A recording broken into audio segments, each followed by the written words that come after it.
Merci Monsieur le Président, Madame la Ministre, mes chers collègues. Alors moi, je fais partie des gens qui s'adonnent à cette discipline qui s'appelle la généalogie. Et je vais vous dire que ces tests n'ont rien de généalogique. La généalogie, c'est pas ça. La généalogie, c'est la collecte d'informations sur des registres d'état civil qui permettent de reconstruire un arbre généalogique et de donner une forme à une famille telle qu'elle a pu exister.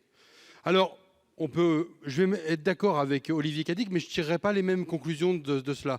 Bien sûr que ça n'a rien de récréatif. Et comme dans ce texte, depuis le début, on ne démontre que les situations où tout va bien, moi je vais vous donner une autre situation.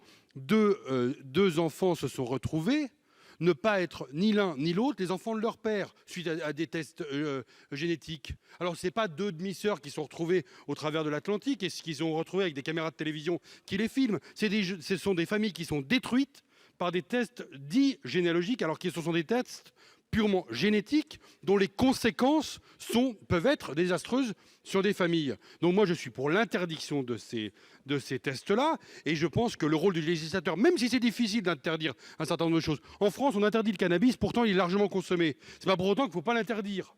Donc, je vous le dis, moi, ce genre de choses, je rejoins Madame la Ministre dans ses arguments, il faut que la France maintienne une digue d'interdiction de ce type de test.